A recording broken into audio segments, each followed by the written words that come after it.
What is up, basketball fans? Welcome to another episode of the NBA Outlet presented by OTGBasketball.com. I'm your host, Nick Fay. With me, as always, Kory Waldron and special guest, Jacob Hirshon. What's up, guys? What's up, man? How's it going? Thanks for having me. Jake, always a pleasure to get you on the Outlet. And then Nick, of course, another one going down today. Couple hundred pods down for Kory for us. Continue the grind. But today we're going to talk about a little free agency, a little bit of tanking, third best team in the West, and we're going to talk hot takes. But as always, quick reminder, check us out on iTunes, Blog Talk Radio, OTGBasketball.com, Dash Radio, YouTube, Google Play. We're pretty much everywhere. Let us know what you think on Twitter at OTGBasketball. But guys, let's get started. Which free agent signing do you think the player's going to take the next step on his new team? You know, kind of hit a new level. So I've got Julius Randle for this as the biggest one. Julius Randle signed a 2-year, like $18 million deal with the Pelicans, which was a great pickup for the Pelicans. I think that's really, really good value. And I think he's just going to be killer in that system. The Pelicans, after Boogie went down last year, were the fastest team in the league. Like, Gentry just has that team playing really, really high pace. And Julius Randle is just a killer in transition, man. He's such a smart passer. Especially on the fast break, and he's just such a downhill, raging bull type of player. I think he's really going to kill it, and I think he's going to be a really great complement defensively to Anthony Davis, and I think he's going to have great minutes with Nikola Mirotic next to him at a little small ball 5. So yeah, I thought that was a great pickup, and I think that he is a guy who had a really, really good year last year, and I think he's just going to get even better this year for New Orleans. So I'm going with a biased pick for me personally. I think Tyreke Evans is going to have a phenomenal season in Indiana. Obviously, last year he was tremendous on a terrible Memphis team, but it was the first time he really stayed healthy, and his shooting-wise efficiency was better than he's ever had, especially from 3. I think he shot 39% from 3 or 38%. And now in Indiana, he's playing alongside Oladipo. He's going to have a ton of opportunity to have the ball in his hands to play make, whether that's a 6-man. He'll probably still play over 30 minutes a game because they're going to be looking for a guy like him to play make. And I just think because of how it's really just going to be him and Victor Oladipo with a ton of ball in their hand, which is what Tyreke Evans needs to be successful. And I think the fit in Indiana is going to be something that he hasn't had in recent years. Yeah, I agree with both picks, honestly. I had Julius Randle, but I was 90% sure Jake was going to pick him, so I had another name down too. And just to tag along on Randle as well, the Pelicans actually want him. It felt like the Lakers never wanted him. He's going to play with Anthony Davis, honestly, could end up being one of the top 2 players this year. And then it's kind of almost it's a 1-year deal, essentially, because it's a player option for next year. So he has a lot to prove. And then Tyreke Evans, like you said, Kory, he's going to get the ball in his hands a lot, and he's going to be playing with a lot better players in Indiana than he had in Memphis. But to throw another name out there, I think Mario Hezonja would probably take the next step with the Knicks. Similar to the Randle situation, the Knicks actually want him. It felt like in Orlando, they were kind of sick of him. They wanted to get rid of him. He was in trade talks a lot. Obviously, they didn't even offer the qualifying offer to him. And then he's going to get more minutes. The Knicks are going to need someone to play and put minutes out there. So I think Hezonja could really develop. And if he doesn't, it's probably going to be bad for his NBA career, and he's another guy in a 1-year deal.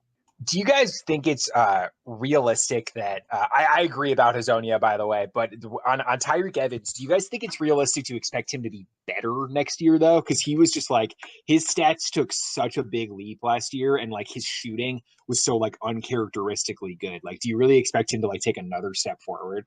When he's surrounded by better players and in a better system, I don't see why the numbers would dip. The efficiency numbers, maybe he dropped a couple of percentage points because he's shooting more.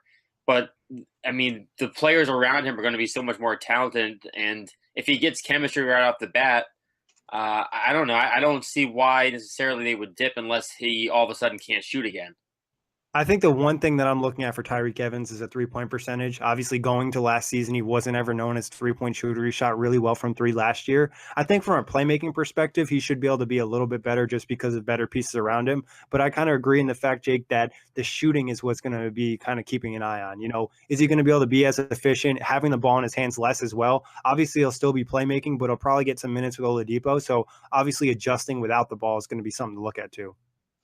Yeah, that's what I'm curious about is it'll obviously be great for him to have like better players to work off of, but I think he sort of benefited from being literally the only dude in Memphis, because like after Mike Conley went down, he was like literally their only ball handling like playmaker. Like him, it was like him and Mario Chalmers.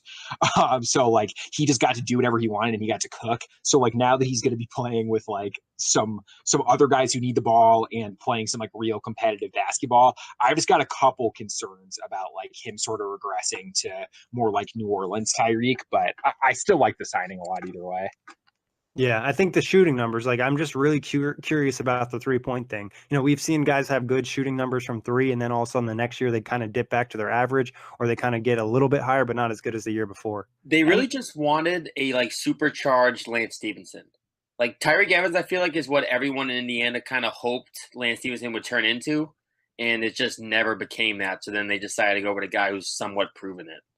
Yeah, he's definitely an upgrade over Lance for sure. And I think he'll add that element in terms of being a more consistent ball handler and playmaker. Are there any other guys do you think will take the next step with their new team?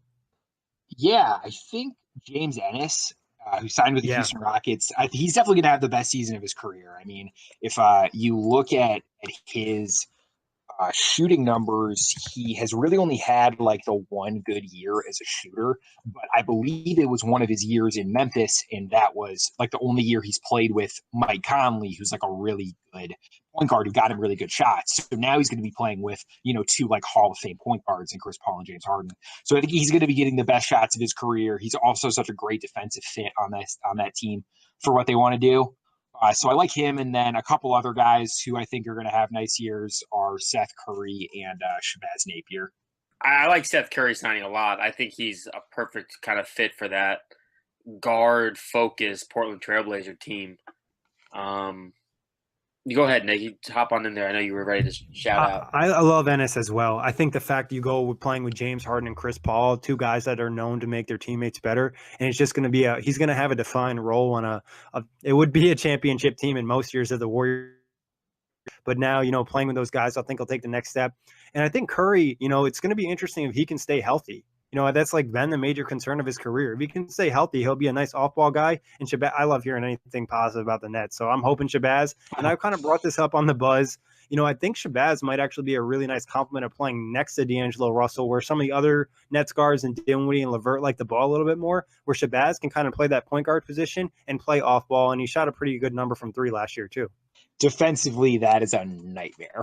That's like pretty much as bad as it gets defensively, but offensively, I think that would work for sure. I think honestly, most of the guard it's tough to say because like you want the best out of D'Angelo offensively. Defensively, there's always going to be problems. But I think it's a big thing for D'Angelo this year too. I think the Nets are asking him to step up his game defensively. Obviously, he's not a great athlete, but I think intensity-wise, using his length a little bit more in positioning, I think he can improve. Shabazz obviously is always going to be undersized, and that's tough. But one thing I do like about Shabazz defensively, in a sense, is that he provides the Nets with like a smaller guard. You know, occasionally you'll play a team and you won't have that small guard to kind of chase everybody around the screens. You have D'Angelo, you have Spencer, you have LeVert. You know, they're all 6'5 plus, 6'4 plus. Now you have a small guy to just throw in there. Obviously, against bigger guards, he's going to struggle, but he'll be able to chase someone around like an IT that maybe some of the bigger guards wouldn't be able to. Yeah, that's such a great system for point guards. I think he's just going to do really, really well in Brooklyn. Yeah, and I think he actually was like interested in coming there. Obviously, the Nets are kind of creating a little bit of buzz with Kenny and player development, so it should be nice to kind of get some hype with players coming in. It kind of makes you feel, though, like there's going to be a trade this deadline by the Nets. Like, I don't know if you feel that way, Nick, but I just feel like there's so many guys on this team that eventually that Sean Marshall's going to start flipping guys for either draft picks or for maybe, you know, a couple pieces for maybe even a bigger move. But I just feel like they're gearing up for a move. It definitely provides them some flexibility and kind of like a backup player if they were to move Spencer or something in a bigger trade or move a draft pick for him if he's unhappy. And also, I think injury-wise, you know, D'Angelo's had the question. He's been banged up the last few seasons. You know, you could look at that. And last year they kind of struggled when they had guys go down. And at some points it was just literally Spencer Dinwiddie as the point guard on the team till LeVert developed those skills. So I think it's also like just having enough players where this Nets team actually has depth now. It's pretty unlikely DeMarre Carroll finishes the season as a Net, right? Like, you think he'll get traded or bought out probably? Honestly, it's a really interesting thing because I know like the general NBA, and I know Zach Lowe's brought it up that like he'll probably be traded or bought out, but he's really loved being in Brooklyn, and him and Kenny have a close relationship, Kenny Atkinson, because he coached in Atlanta as well. I would not be surprised if he completed the season with the Nets, just because they want to compete. Everything from Sean Marks in his last press conference was the Nets want to compete and push for the playoffs, because it's kind of be their sell next year for a free agent. Like, if they have a tanking season, they do bad, what are they going to say? Like, yeah, we got worse this season. We want you to come here and help us. But if they get better and they push, you know what I mean? They're going to be like, all right, we add you to the squad. I kind of brought up on the last buzz is, we add you to the squad. That's probably 10 more wins. And now we're looking at, being a better team in the East. It's really tough with DeMarre. I think the Nets aren't going to trade him for nothing, but if he wants out, they'll definitely move him, because I think that relationship as well. But I wouldn't be surprised. Like, I don't think it's a lock. A lot of people think it's a lock that he'll be moved by. I thought he would have been traded last deadline, and he wasn't. So, and the Nets were obviously a lot worse, and they dealt with a lot of injuries. If they're trying to compete, I think DeMarre would be a guy they keep, because he's just like the leader of that team, the veteran, and him and D'Angelo have a really good relationship. And he's kind of taken D'Angelo under his wing to kind of show him how to be a professional. Interesting. Something I'm keeping my eye on is that the Pelicans just like trade their first round pick every single year, and DeMarre Carroll would be like a perfect fit in the Pelicans starting lineup. So that's like a trade that I'm kind of just like keeping my eye on. They were rumored to have interest in him last year as well, before they made the Mirotić trade. So I wouldn't be surprised. I think, like you said, if they're offering a first-round pick, Sean Marks might do it. But if somebody's just offering him a second-round pick, I don't know if they'll want to do it. I think there is some value for them in culture and kind of competing. And if they're, not competing and they're having a bad season, everybody's banged up and they're looking to tank maybe, then they'll move Carroll. But if they're competing and they have a chance at the playoffs, Carroll still provides them a lot of value. And I would say last year he was probably one of the most consistent players on the team, just overall two-way player, able to contribute on offense and defense.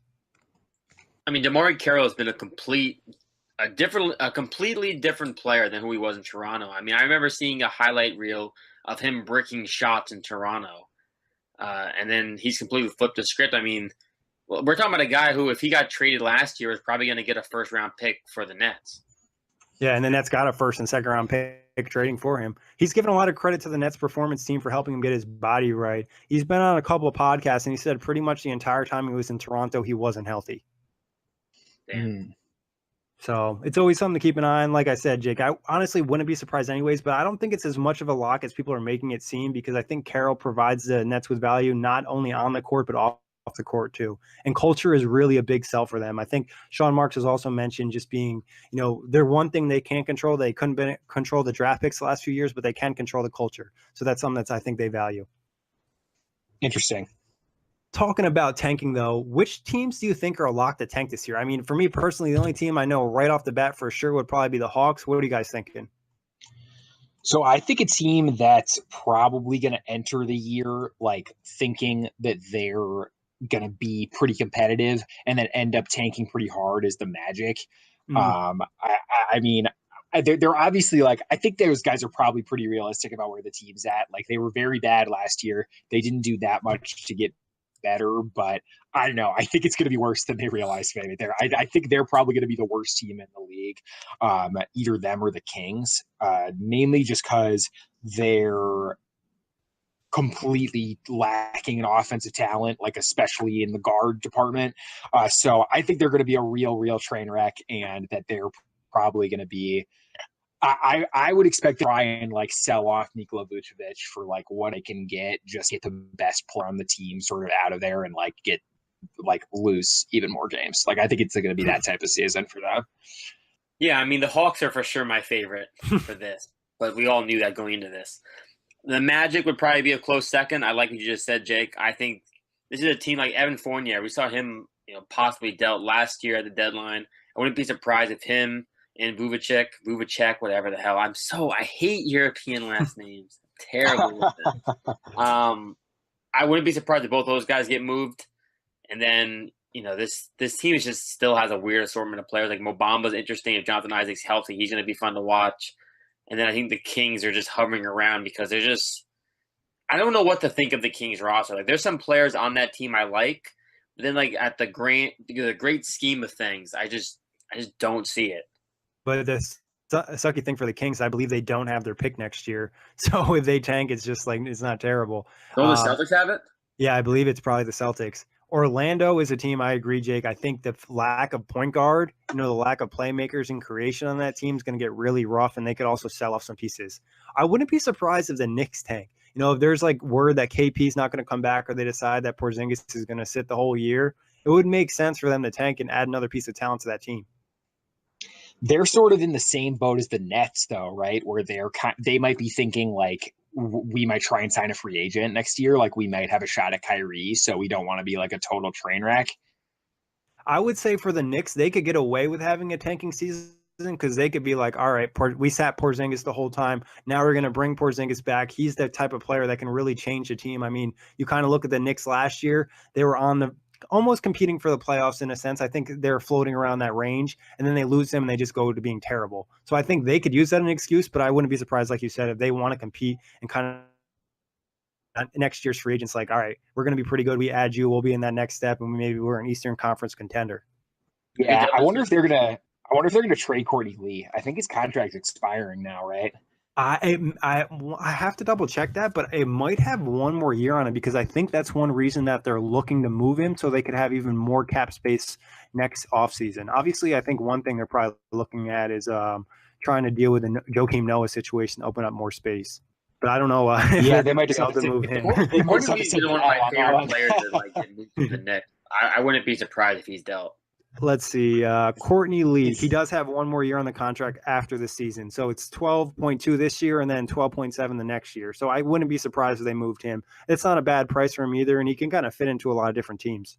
Yeah, that's pretty good. That's pretty good money for Courtney Lee. I'd like to see someone go get him.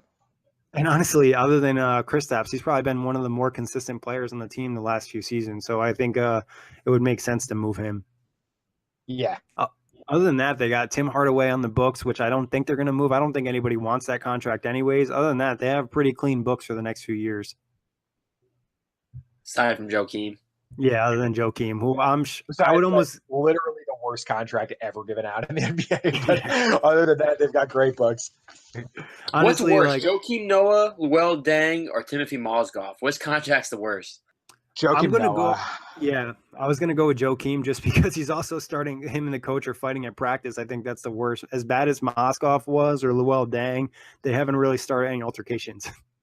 Yeah, that's true. Even though I think Hornacek pushed Noah, Noah wasn't the aggressor in that situation.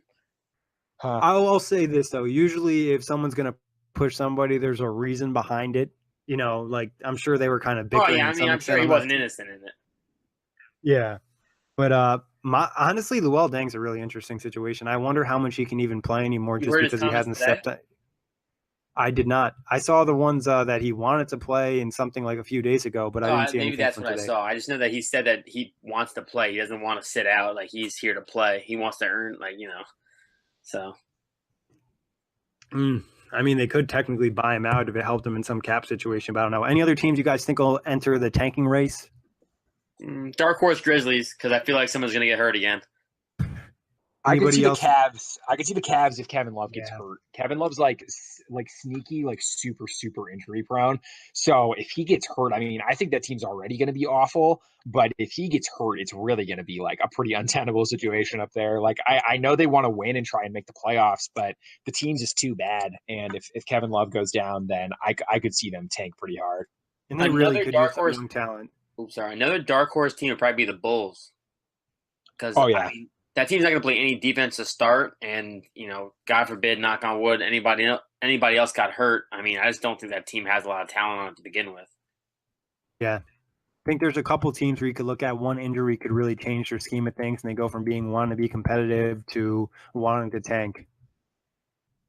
Yeah, I mean, the Bulls are stupid, so they probably think that after they sign Jabari Parker, they're going to be a playoff team, but then they're going to throw that team out there and, watch Chris Dunn, Zach LaVine, and Jabari Parker just, shoot a million mid-range jumpers off the dribble every game, and they're going to, and be the worst defensive team in the league, and they're going to realize pretty quickly that they're not winning more than, 20 to 25 games. Yeah, I agree. I think the Bulls are catching some major hype this offseason for no reason. I see people predicting them in the playoffs or in the playoff race, and it's like, yikes. The East is really bad if the Bulls are a playoff team. If the Bulls are a playoff team, I'll be pretty upset with myself, with the NBA knowledge, and the Eastern Conference in general. Hey, that 8 seed is pretty wide open though. Like Yeah. if things really go to hell in Detroit, then like anything can happen. Yeah, Detroit's a really interesting team because like they should have probably been better at the end of last season, but there's so many injury concerns and the chemistry seems like it could be an issue as well. So I don't know. And then Charlotte's just like they're mediocre every year. It's like they add pieces and then it never really works out.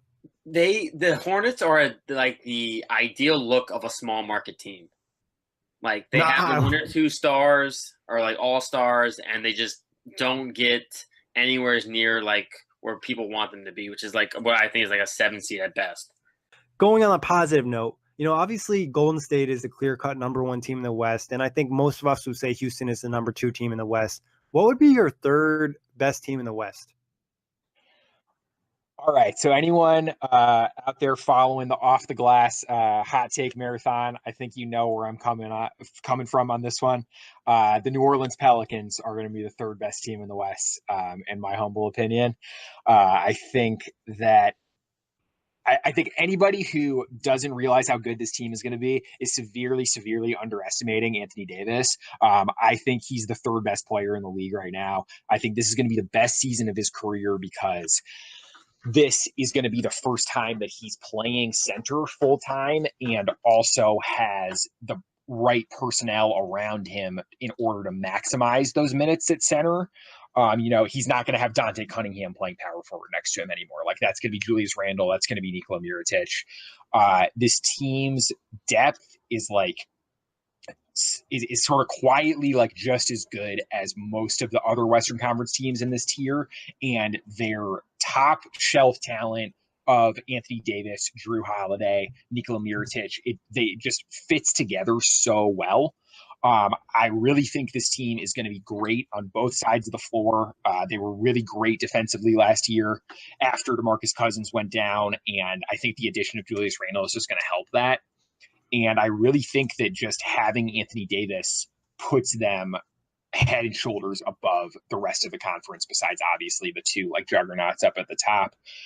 So yeah, I'm really excited about this team, and I think they're gonna make the conference finals and be the third seed in the West. It's a hot take. I don't necessarily disagree though. I think I said this on one of the previous outlets when we talked about this, I think. But this team I think got better without losing DeMarcus Cousins. I think they honestly got better. Anthony Davis won't have to, defer to anyone. Drew Holiday popped in his his last playoff series against Portland. He looked phenomenal. He looked like he finally found his groove after Cousins went down. And then, Elfrid Payton, who knows what he looks like on a good team. I mean, he's been steady. Mirotic obviously was fantastic for them last year. I could definitely see this team being a home court playoff team. For me, I actually think the third seed is going to be locked up by the Rockets. I think the Rockets are going to end up dipping a little bit, and I think they end up being that 3 seed. I don't know if the Melo fit's going to be fantastic. We're going to see some defensive issues, I think, at times. The offense, I don't think it's going to be – I don't know. You're relying a lot on Gerald Green and Carmelo now offensively, which, I guess that could be good. But I think this is a team that just takes a slight step back from last year and finishes third. Who's your second team then? I think the Thunder are going to be the 2 seed. Whoa. I said this yesterday in Full Access Hoops. I think the Thunder are going to be a 2 seed. I think George Hill, not George Hill. Wow, disrespect. Paul George had a knee surgery and an elbow procedure this offseason. He said it's the best he's felt in a long time. So, maybe he wasn't 100% last year, which is why his offense was so inconsistent, because he obviously played great defense all last year. I think he was top in deflections, and he had a lot of steals as well. I think he finished top 5. So if he's healthy and Westbrook and him have good chemistry, maybe Melo was just the guy in the way of something special. I like the addition of Dennis Schroeder. I love the defensive. If Andre Roberson is healthy, that starting 5, even with Westbrook, should be very defensively tough. They got good length. I don't know. I just think defense wins championships. I just like the Thunder's defense if Westbrook and Paul George are efficient. It's definitely a possibility. I think with OKC, the thing that scares me the most is spacing. Jake, what do you think is going to be the starting lineup for the Pelicans? Oh man, so there are a lot of different options. Alvin Gentry's starting lineups like tend to just be kind of weird. So what I would do for the starting lineup is Drew Holiday, Etuan Moore, Darius Miller, Nikola Mirotic, and Anthony Davis. But I could see Elfrid Payton being in the starting lineup with Drew Holiday at the 2, and I could see Julius Randle starting instead of Nikola Mirotic. There's a lot of different possibilities there. Yeah, I think the Pels has the potential to be that third seed. The one thing that scares me, I'm not a big Elfrid Payton guy. If he's not in the starting lineup and he's not getting a ton of minutes, I feel more confident in him, depending on what Gentry wants to do. But I think if you maybe use the lineup that you first said, or even if you Mirotic or a Randall swap, I don't think that really matters a ton. But I could definitely see them in third seed. OKC, like I said, the spacing is somewhat of a concern, but I do think they'll be a defensive monster. It's going to kind of be getting a piece of the move because I'm not really sure how the spacing is going to work in their starting lineup if they go Westbrook, Robertson, Paul George, Grant, and Adams. You have maybe one good three-point shooter in that lineup, so that's the only thing that would scare me with them. What do you guys think about the Utah Jazz as a possible third best team in the West? I think it's a possibility. I think I could definitely see them there is a difference between who actually gets the third seed and who's actually the third best team, right? Yeah, Because the Trailblazers were the 3 seed, but then they got their socks knocked off by the 6 seed Pelicans in the first round. So I think the Jazz would be more likely to get the third seed than actually be the third best team. Yeah. I think that because they're a young team, everyone's expecting them to take this leap forward this year, but I think last year was kind of their ceiling. They didn't really do anything to make themselves a lot better this year. I liked them getting Derek Favors on that really cheap contract, but he was obviously on the team last year. So I don't know. I think they're going to be good, but I just don't think they're going to be significantly better than last year in any way. Yeah, I mean, if Rudy Gobert's healthy, and I mean, this team is really good. I mean, obviously we saw what they were last. I think Donovan Mitchell definitely gets better. But I don't think they did enough in the offseason to be a 3 seed. I think this is more of a 4 seed at best, probably a 5, between 4 and 6 is probably where this team falls.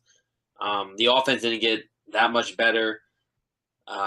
You're kind of just hoping that guys develop further. And then Derek Favors, to me, I think I mentioned this on the outlet before you, Nick. It was a little bit too much money for me personally. Derek Favors and Rudy Gobert really can't coexist on the floor at the same time. Houston proved that. So I don't necessarily like the money amount, but there wasn't a ton of options out there already. So you wanted to retain a guy who, God forbid Gobert does go down. Derek Favors played fantastic as a small ball 5. I think it's a pretty fair price contract, mainly just because if they ever wanted to trade him, I think they could trade him really easily. He's a really good player who would probably look better in a different situation. So I think it was smart to hold on to him as a trade asset and just instead of just losing him for nothing, And I think the second year, if I'm not mistaken, is not fully guaranteed. It's there's a small guarantee on the second year, so it makes it a more tradable contract in a sense as well. But I kind of get the fact that I think the Jazz didn't take that next step, but they've been known for player development. So if guys can take a jump, and like you said, Kory, if Gobert's healthy, I think that's the number one thing. I don't personally probably think they're the third best team. I think it would take some convincing. But what are your thoughts on the Lakers possibly being the third best team? Just LeBron can give you that just because he's LeBron? Yeah, I think that's pretty unlikely. I would probably put the Jazz, Pelicans, and Thunder all ahead of the Lakers. I mean, I get that it's LeBron, but I just don't have the faith that the young guys are going to be good enough. And the veterans they signed are known commodities, no surprises there. And I just don't think Lonzo, Ingram, Kuz, Josh Hart. I don't think those guys are ready to take that big of a step. And we've seen this with LeBron now. This is the third time he's changed teams. In Miami and in Cleveland, the start was exactly the same. This team's going to be 20-20 after 40 games. They start these teams struggle with chemistry. These guys have to learn how to play with LeBron. LeBron has to feel them out, and I think they're probably going to be pretty similar. Start off 500 for a while and then finish the season really great and look pretty good by the playoffs. This team is definitely not going to be a 3 seed. Yeah. I mean, if LeBron plays every game, maybe they're a 3 seed, and Brandon Ingram averages 22 points per game. I don't know. There's just you're just hoping that too many guys pop off if this team is a 3 seed. Like that means Lonzo Ball comes out of the gates, hitting threes. Maybe the mechanics are slightly fixed. I think Josh Hart is going to be a stud, but a lot of these guys I don't think are ready to make the kind of impact to make this Lakers team a 3 seed. I think LeBron will be great, and we'll obviously all enjoy watching LeBron, and he'll be putting on. I wouldn't be actually. I can say this now. I think LeBron's going to win MVP this year. I have a weird feeling that at the age of 34, his first year with the Lakers, he's going to explode, get more media attention being in LA. I don't know. I feel like it's a LeBron James MVP season possibly, but I don't think the supporting cast around him is ready to be a 3 seed. Could the Lakers be the third best team when it comes playoff times, being that third team that you don't want to see, obviously lower than Houston and Golden State, or you still want to see other teams over them and you don't think they'll be able to hit that level this year unless a trade were to happen? I don't think they're going to be the third best team by the time playoffs come around, but like it's possible. Like it's possible that LeBron's just that good. I think that's on the table for sure. I don't see it unless there's a crazy deal that brings in somebody who really turns heads and is a game changer at the deadline. I don't see this team. I can't see it. I think like saying they're probably 5th best in the West is probably as far as I'd want to go. And then who knows? LeBron could prove me wrong, by April. But just looking at LeBron in the supporting cast, I think 5 is probably the highest I would go. Yeah, and I think this says a lot about the West, how many teams are actually kind of filled out with good players, and they have depth and kind of chemistry, which the Lakers won't have going into the postseason. But Kory, you ready to take over for your segment? Yes, sir. All right, so we're going to be doing the hot take or shot take segment. We're going to be doing this with the OTG Hot Take Marathon. As you guys know, over to Off the Glass, we're doing a hot take marathon to make August a little bit less painful. Jake has already put out one article we talked about a little bit earlier. To start us off, from Dennis Dow, Jimmy Butler will be traded? Hot take or shot fake? That's a hot take. I think I'm into that. I think that's a hot take. Yeah, I'm going to go with Jake on this. I think it's the hot take as well. I think the chemistry issues are definitely a problem. They don't want to lose him this offseason for nothing, so I see it really likely. All right, next up, Jorge Cantu. Gordon Hayward will ruin the Boston Celtics chemistry. That's a shot fake unless it's specifically about Gordon Hayward being a Trump supporter. So that ruining the Celtics locker room, in which case it's a hot take. But if it's just about him coming back and like getting minutes, then I think it's a shot fake. That's a really good point. I honestly didn't even think about that. And I think that actually could cause some problems, especially when you have someone like Jaylen Brown, who's really, talked about things like that and problems in the United States. So that I think it's a hot take in that sense. But with on the floor type of stuff and Brad Stevens being the coach, I think it's a shot fake. I think he'll be able to manage the personalities, and that team kind of realizes that the East is theirs and they kind of play to their caliber. Nah, even if Gordon Hayward's a Trump supporter and like Jaylen Brown is mad about it, Kyrie's gonna like moderate the whole thing. He's like, no, you guys need to have an open mind and like be open to like discussion and debate. And like he's gonna throw his like conspiracy theories in there. I think it'll all work out. It'll be like the Illuminati really runs the world. Don't worry about it.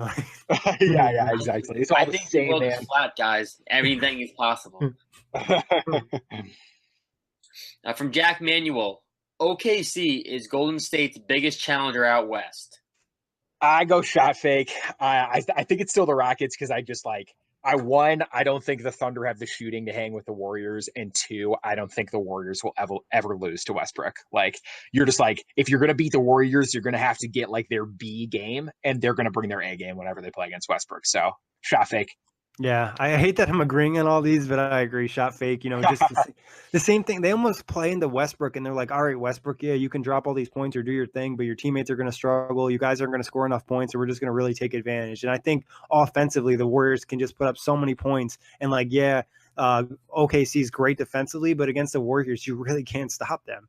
That's a good point. Next up, Ian Sickles. Dwight Howard's cape is back on. Hot take or shot fake? That's shot fake always. Pro Dwight Howard takes is always that's always a shot fake.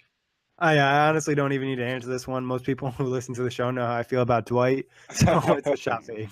Yeah. I'm going to say, fine. I haven't been giving my opinion, but this one I will only because it's different. Hot take. I think Dwight Howard is going to have a tremendous year in Washington. I think the Wizards are going to be a 5 seed in the East. Honestly, the chemistry on that team scares the shit out of me. Like, if there's one team that I feel like the chemistry is really scary, it's that team.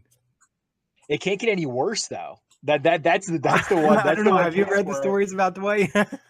I know, but these literally can't get worse. Like, you saw that picture of Bradley Beal with his face in the towel last year as like John Wall and Gortat like yell at each other. Like, it can't get any worse than that. So just add Dwight Howard and Austin Rivers, like whatever. It's just I forgot about Austin Rivers too. Well, what I was thinking is the fact that like even if Dwight Howard is Dwight Howard and he sucks in the locker room, everyone hates him. This could be a moment where Bradley Beal and John Wall come together and then they make their shit right. They're like, we really hate Dwight, but we like each other a little bit more. The enemy of my enemy is my friend. Los Angeles Lakers will miss the playoffs. Michael Sanchez. Shot fake for me. I'm sorry to cut you off on this one, Jake, but no way I'm betting against LeBron. So I'm going to deem that a hot take just because I wouldn't bet on that personally. Like, I wouldn't put money on it if I was a betting man, but I do think it's like possible just because there are literally like 14 teams in the West that are all going for the playoffs and are like pretty talented. So it would have to come down to LeBron like not really caring that much if they make the playoffs. So we'll see. Yeah, that one's close. That one, like, I want to say it's possible, but at the same time, because of LeBron James, like, I would never want to put money against him. Like, I feel like if they're doing so bad that they're going to trade, like, LeBron just, unless he doesn't care, like you said, Jake, and he's like, all right, I'm in LA. Like, I care more about, like, producing movies and TV shows and my family and stuff like that. But I feel like they'd put pressure on Magic in the front office to make a move to add a piece to push them higher in the race or get them back in it. I honestly feel like LeBron cares more about Bronny's basketball career than his own at this point. He's become such a dad this offseason. He's just like sidelined at all the games. He's just like, I'm worried he's going to be like focusing full time on coaching like Bronny's high school team in Santa Monica instead of the Lakers. Hey, it could be possible. I mean, that's a big reason he went to LA was, I mean, obviously the situation, the Cavs weren't great and they couldn't really get much better, but it was a lot of talk about the family. Yeah. That's an interesting point. Sticking with the Lakers, Dominic Rooney. LeBron and Lonzo are a match made in heaven. That's a shot fake. You just can't be a match made in heaven with LeBron if you can't score at all. Like, I get the idea that like Lonzo's a really good defender and a really good rebounder, and he's like a high IQ player who's gonna like meld with LeBron. But like LeBron does not really like to play fast, and LeBron, like, you need to be able to catch the ball and shoot it and put it into the basket to play with LeBron. So match made in heaven is just a step too far for me. Yeah, I agree, shot fake. I think maybe if Lonzo was further down the line and LeBron had a lot of trust in his skill set and giving him the ball, but I think at points LeBron's just going to want the ball because he knows what he can do and he's really unsure about these other guys. And they're all so young that they're going to be inconsistent. So I don't think a match made in heaven, but it could end up working out down the road. Another one by Dennis Dow. No conference finals for the Houston Rockets. Hot take. I love it. Pelicans, baby. Let's do this thing. I could see this as a possibility if for some reason the Rockets were to get matched up with the Warriors beforehand. So I think it's possible, but if I was kind of betting on it, I would probably call it a shot fake, but I don't think it's out of the realm of possibilities. I think Houston's still going to be really good. They still have Chris Paul. They still have James Harden. They still have Clint Capella. Yeah, some of the other pieces might not work out, but who knows? From Alex, no playoffs in Portland and Minnesota. Hot take. I don't know if it's going to end up being true, but I would love to see that. I've been waiting for Portland to fall out of the playoffs for a while because that team kind of stresses me out, and I kind of want them to trade Damian Lillard or CJ McCollum, do something there. So I'm into that. I think it's at least a hot take in a sense of one of those teams is going to miss the playoffs. I think the Blazers could be on the way out. They got worse, and Ed Davis, from what I've read, was a big locker room presence for them, and some people said he was their third or fourth best player last year. Not having him, I think, will hurt, and then the West getting better. And then we talked about Minnesota a little bit, saying the chemistry issues could be a problem, and especially if they move Butler, and they barely got in the playoffs last year. No offense to Ed Davis, but that Portland team is really bad if we're looking at him as like the third or fourth best player on the team. Yeah. I mean, I think they were carried a lot by Dame and CJ. Some people who else would it be? Because there's like Evan Turner. Oh, I know. Yeah, exactly. I saw a Portland fan saying, or like I've read articles saying that people think they should have given money to Ed Davis instead of Joseph Nurkic. I definitely agree. I mean, that's sort of the problem is like, if it's not Ed Davis, then it's like, who's the third best player? Like Mo Harkless or Yusuf Nurkic or like Al-Farouq Aminu. Like, there's just not a whole lot of options going on there. Yeah, and they're definitely hoping for a big jump from Zach Collins. I think that's like their hope and their prayers that maybe he can take another step this year. For sure. Last one. Cam Tabatabai. Come on, man. Jeez. I mean, Tabatabaie. What is that? Bruh. He's going to come on the show and roast you. No, just kidding. No, Cam's a new writer. I will get to know your name. Tabatabai. Oh, man. You need to send me an audio of what this is. Jaylen Brown is a lock for sixth man of the year. Shot fake. Jaylen Brown is not going to come off the bench. I don't really know. I don't really know where that came from. He's like almost definitely going to start. The starting lineup at the opening night of last year was Kyrie, Jalen, Gordon, Jason, Al Horford, and I'm expecting it to be the same. So it's going to be tough for Jaylen Brown to win sixth man of the year as a starter, in my opinion. Yeah, I think shot fake. I think Jalen has to start, and I think that tenacity he brings to the starting lineup too is something that they really need. If he were to come off the bench, I could see it as being a hot take because he obviously is a really talented player coming off the bench, but still, I think a shot fake. And he is a shooting guard too, which is like, he has always been a shooting guard. He just played small forward last year because of the injury. So that's a good point. For me, it would have been a shot fake too. Well, that's going to wrap it up. That's every single OTG hot take so far. And we are going to definitely have way more, at least 24 more. If not, I would probably say I wouldn't be surprised if we hit 30 or 40. But guys, definitely check that out on OTGbasketball.com. OTG's Hot Take Marathon. You can obviously find us on Twitter at OTG Basketball. They'll all be there. Check out the show on iTunes, Blog Talk Radio, OTG Basketball, Google Play, Dash Radio, YouTube.